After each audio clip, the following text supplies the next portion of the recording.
Hi, friends. Jeremy, Preemptive Love Coalition. On Thursday, we issued what some saw as a two-word statement about something that we want to have as a more complex, long, inclusive conversation. We said believe women, and we mean believe women.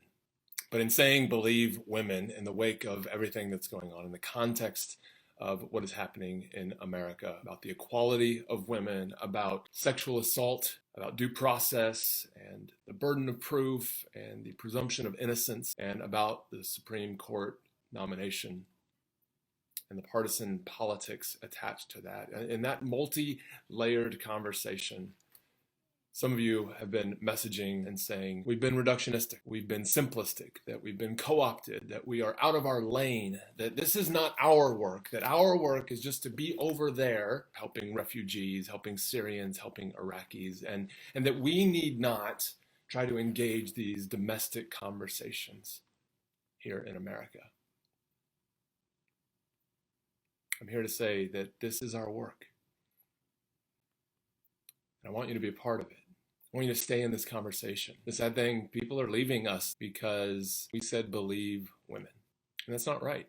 This idea that preemptive love somehow belongs on the other side of the world. That we can be a people who agree together to lift up women on the other side of the world. But then when it comes home to our neighborhoods, that somehow that's off-putting, that somehow that's not acceptable, that somehow that's political, and we don't want to engage that. Oh, preemptive love, let us just give you money so you can go over there and be our proxies and do that thing over there. But don't come home and don't try to mess this up where we live right here. It betrays in us something in me. This is not me preaching at, this is me preaching to myself. It betrays something in me, a bias, a bigotry, an entitlement, a privilege, a historical blind spot that says those people over there, they suffer because of something that is actually inherently different about them. And so, please, God, let me help the suffering, enslaved, raped, and assaulted Yazidi women, girls, boys who have fallen to the hands of ISIS. I am so happy to give and help them.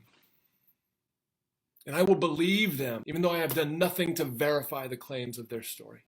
Because those people over there are the kind of people who suffer those kinds of things.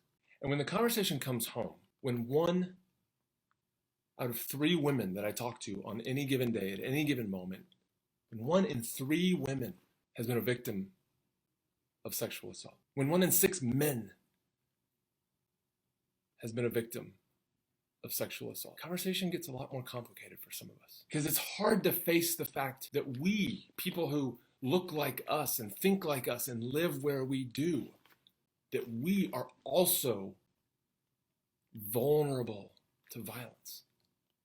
It is so much easier to relegate it to those front lines over there. It is so much easier to give to it when the idea is that the war lives over there. But when we have to reckon with the fact that the front lines have never been about bombs and bullets, that these wars start in our heads and our hearts long before they ever reach our hands, it's hard. I want you to stick with me in this conversation. I want you to hear what I'm saying. I want you to hear what I'm not saying. I'm urging you, as we have always urged you, to see beyond the headlines. We are not saying men are not believable.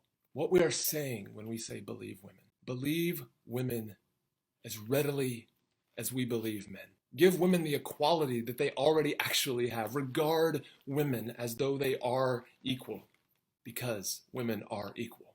One of the things we've heard this week is that the 2-word headline with which we led, believe women, appeared to put all women on a single side of this issue and appeared to give women one unified voice. And we hear you that that is not true.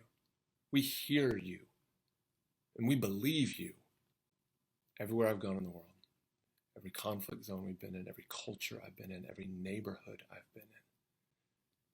It has been my experience that women who are equal to men are not regarded, treated, honored, esteemed, and do not actually live on level ground to men.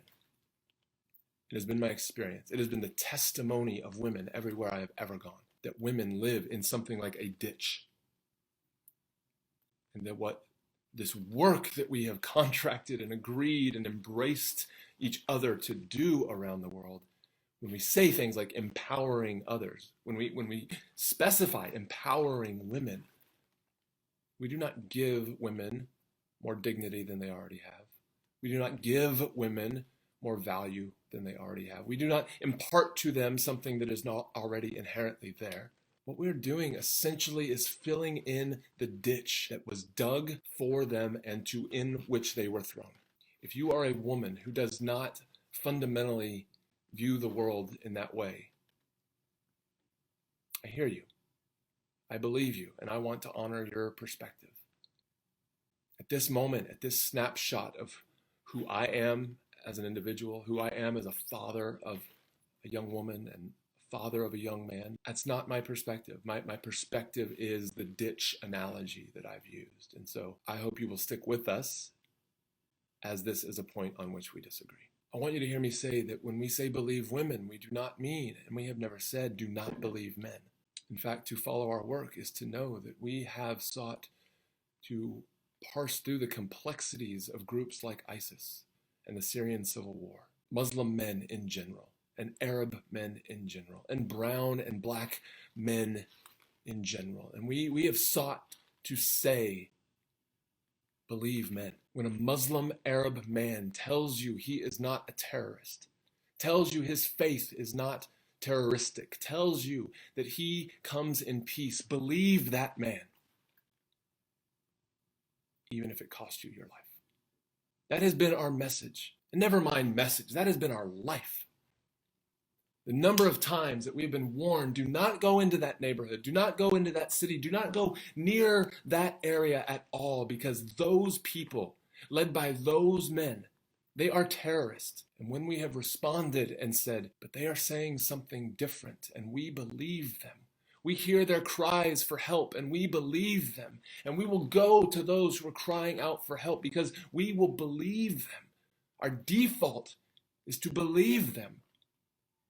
Call it naive, call it ignorance, we call it preemptive love. Our default is to believe those who are crying out in pain. Our default is to believe those who are under the boot of power, who are disadvantaged. And our default is to hold out for as long as possible belief and hope that the powers that be, and the more privileged, and the more entitled, and those standing on level ground or somehow higher lording it over, our position and our posture and our life has always been about holding out hope for them and their innocence as well. And I'll go one step further, and you can verify this through our life and our work and our stories and our testimonies and our blogs and our videos. We are fundamentally a people who will go one step further than just holding out hope for the accused and hope for the powerful. We hold out hope for the convicted and hope for the criminal and hope for the terrorist. We believe in the transformation of evil into good, even if that too costs us our reputation, even if that too costs us our life. We do not ask victims to go back to their victimizers. We do not ask those who have suffered to go back to those who tortured them. But we will go. We will go as friends. We will go stand on the front lines. We will go make appeals. And so when people march to the streets and say, Jews will not replace us, blacks will not replace us, you will not replace us, we don't ask our Jewish friends to go approach the white supremacists. We don't ask our black friends to go stand on the front lines. No, I should go do that. I should go put my white body, I should take my whiteness and the privilege that I have enjoyed, I should go stand in front and take those potential blows And I should come in peace, and I should come in kindness, and I should come to listen, and I should come to try and persuade. We don't send victims back to the victimizer. But that doesn't get all of us together as a community off the hook for going, off the hook for standing on the front lines, off the hook for taking on the blows that those who are saying, we have taken these hits for our entire lives, for generations, for centuries, for all of history. Who will stand on the front lines? Who will get between the violence and us? Who will believe us? Here I am, Lord, send me. This thing is naturally devolving along partisan lines. And we, as a community, are a community drawn from all kinds of political perspectives. We are staff, we are team. We are from all kinds of political perspectives. And so to our own team, to our own staff, and to every one of you in this global community, making this thing called preemptive love go around. I want to say it again. I want to coach us all on all the positions and all the sides. We want you to feel safe here. What we claim to value at preemptive love, and what admittedly is very difficult, and we are not all equally adept at this yet, but we claim to value posture over position. That is to say, we want to value this posture of open-handed welcome and hospitality. You might be left, you might be right, you might be up, you might be down, you might be Republican, you might be Democrat, Muslim, or Christian. You might take a position on one thing and betray the tribe on the other thing. But no matter what position you hold, you are welcome here. And if we have failed to welcome you here, then we have failed you. And I'm sorry. Put that on my failure report, no one else's. I have not done what I can do to continue to train and educate and cast vision and provide the tools and provide the guidance so that we can be both a people of love and kindness and mercy and welcome, and a people of process and justice and conviction and truth and righteousness. I don't know how to parse all these things perfectly so that everyone will be happy. And actually, I'm quite reconciled to the fact that not everyone will be happy. These are days of pure outrage. These are days of performative outrage. And these are days of partisan outrage. And some will choose to walk away. We are losing monthly donors. But for everyone that walks away, there are those of you who are saying, we'll cover their portion. And there are those of you who are recruiting others to say, come with us. This is the vision of welcome in the world that we want. And so if we have failed to make you feel welcome here, I'm sorry. Conservative voices are welcome here. Liberal voices are welcome here.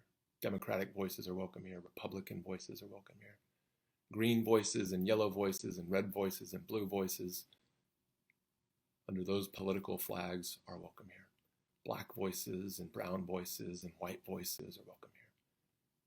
Women's voices, men's voices are welcome here. Gay voices and straight voices, Muslim voices and Christian voices are welcome here. Atheist voices, Hindu voices, Buddhist voices, you're welcome here. We won't agree, but your position is welcome here. Because what we are trying to do is we are trying to do better than so many of the religious traditions and the political tribalism and the nationalistic inheritance that we have received, so that we can go back into our parties and make things better, so that we can go back into our communities and make things better. We can go back into our houses of worship and our communities with whom we are so aligned and love and make them better. We don't ask you to renounce your positions. We don't ask you to renounce your loyalties. We don't ask you to renounce your family and your heritage and the place you came from. But we do ask you to elevate a posture of kindness, a posture of welcome, a posture of deference toward those who are historically the most aggrieved, those who are in the ditch, those who have had the boot of oppression on their neck, those who are on the way up, but are not yet where they deserve to be. Posture. over position, welcome over warnings, openness over these dogged opinions. Look, I myself have been accused of things that are not true. I've been arrested on false charges. I've been put in jail on false charges. Jessica has been arrested on false charges. Jessica has had her name smeared on false charges. And we've spent years trying to rebuild our life in Iraq because of false charges and false accusations that were made against us. I'm no stranger to the costs of false, life-altering accusations. But here's what I did. And I hope you'll listen to my story on this. As those false charges were being leveled against me, I was able to harness all my being and all that I look like and all that I represent and alpha male my way through those false accusations. I was able to scream. I was able to yell. I was able to push back. I was able to bow up and say, this isn't right. And when my wife was arrested and brought to the table as well, and she dared do the same, she dared leverage her exact same outrage in the way that I did, she was silenced. She was squashed. She was sidelined. She was locked out of the room. She was said, be quiet, pretty lady. It was tolerated for me to be outraged by the false accusations. And it was completely unacceptable for her. And so when I say believe women, I don't mean don't believe men. I have wanted nothing more than to be believed for 5 years as I have slogged my way through these false accusations. But the truth is, at the end of the day, I was believed significantly more than my wife. She didn't get to express her outrage. And the trauma that came on both of us, therefore, created a pain in her. That the toxins that were pouring into both of us had an outlet in my life. Toxins in, and I put toxins out. But in her life, the toxins came in, and we together, the men in the room, Arab, Kurdish, American, white, brown, Muslim, Christian, Western, Middle Eastern, we all conspired together to close up and block off and cover her mouth so that she could not express her outrage, so that she could not express the injustice that was happening to her just the same, and so that she could not get the toxins out of her in the way that I was able to get the toxins out of me. That is what we mean when we say believe women. Believe women when they say that things are not equal. Men, I love you. I'm here for you. I will be shoulder to shoulder with you. But we must change. Ourselves as individuals, our families, and our institutions. The grander, larger conversation that is being had right now is clearly about something more than just men and women and their equality. It's clearly about sexual violence, about the plundering of bodies. It's about power. It's about defense. It's about legal systems and our fear that we could find ourselves also accused and that the burden of proof won't be extended to us and that we could find our lives destroyed. The number of people who have cautioned us saying, if you go down this road and keep saying, believe women, God help you when false accusations come against preemptive love. God help you, Jeremy, and your son. For he could be put in prison for something he hasn't done. Yeah, could happen. But I'm here to tell you, in every battle I've ever been in, smoke means fire. They can't all be lying. The hundreds of thousands raising their voice right now, crying out to be believed, can't all be wrong. Something's happening here in our culture and globally. And so, for my son, for myself, and for the integrity of preemptive love, we're going to do everything we can to be on the side of the disbelieved. The historically disbelieved, the systemically disbelieved, the institutionally marginalized. We're here for you. And we know, for all of you doubting, for all of you skeptics, for all who aren't on the same page as the way I'm saying it right now, you're not necessarily wrong. We hear you. There might be snipers. There might be liars. There might be suicide bombers. There might be posers. There might be those covering up something nefarious. But in mass, what we do and who we are is a community of preemptive love that goes to the people who are crying out for help, accepting the risk that somewhere among them we might lose our life. Will you join us? Will you stay with us?